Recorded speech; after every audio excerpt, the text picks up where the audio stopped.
इज्तेमा हा शब्द फेब्रुवारी 2025 दरम्यान खारघर येथील एक व्हिडिओ व्हायरल झाल्यानंतर ऐकण्यात आला होता. जवळजवळ हजारो ते लाखोंच्या संख्येने गैरहिंदू लोक खारघर रेल्वे स्थानकात जमले होते. ऑल आईज ऑन खारघर हा व्हिडिओ सुद्धा आपण त्यानंतर केला होता.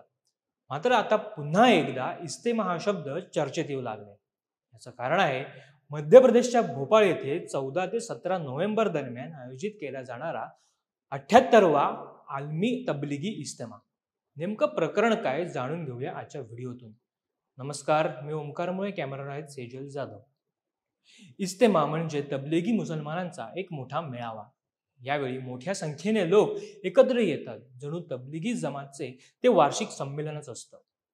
इज्तेमा हा अरबी शब्द आहे आणि त्याचा अर्थ सार्वजनिक मेळावा किंवा परिषद असा होतो.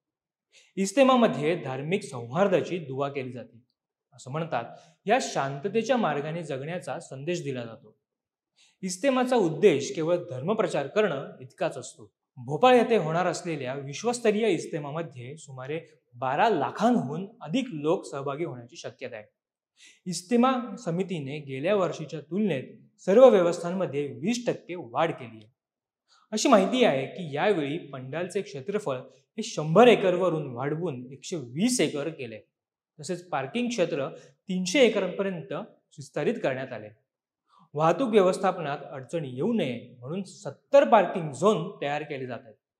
भोपाळचा आलमी तबलिगी इज्तेमा हा जगातील 5 सर्वात मोठ्या इस्लामिक धार्मिक सभांपैकी एक मानला जातो.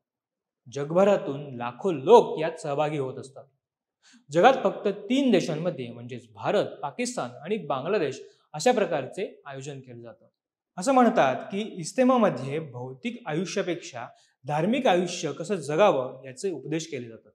इतकंच नव्हे तर कोणत्या गोष्टी धर्माला अनुसरून आहेत आणि कोणत्या इस्लाम विरोधी याची शिकवणही यात दिली जाते.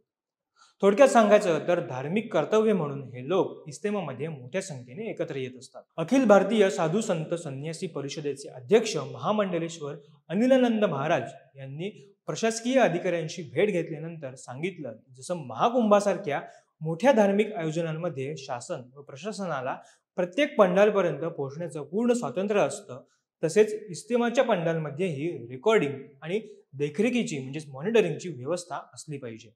त्याचबरोबर धार्मिक कार्यक्रमांच्या नावाखाली देशविरोधी वक्तव्य किंवा हालचाली होण्याची शक्यता ही देखील नाकारता येत नाही. त्यामुळे प्रशासनाने सावधगिरीने पावलं उचलायला पाहिजेत.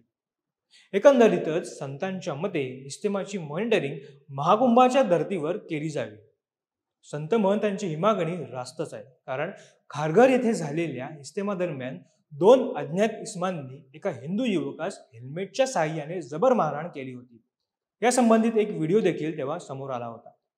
या मारहाणीत हिंदू युवकाचा, ज्याचं नाव शिवकुमार शर्मा आणि त्यांचं वय होतं 45, यांचा पुढे दुर्दैवी मृत्यू झाला होता. हे दोन्ही आरोपी खारघर येथे संपन्न झालेल्या इज्तेमावरूनच आल्याचा आरोप स्थानिकांकडून तेव्हा करण्यात आला होता. त्यामुळे भोपाळमध्ये होणार असलेल्या इज्तेमा दरम्यान असं कुठला गैरप्रकार घडणार नाही याबाबत सतर्कता प्रशासनाने वेळीच घ्यायला हवी. काय वाटतं तुम्हाला हे आम्हाला कमेंट करून नक्की कळवा. व्हिडिओ आवडल्यास आमच्या फेसबुक पेजला लाईक आणि यूट्यूब चॅनलला सबस्क्राईब करायला विसरू नका. तुर्तास धन्यवाद.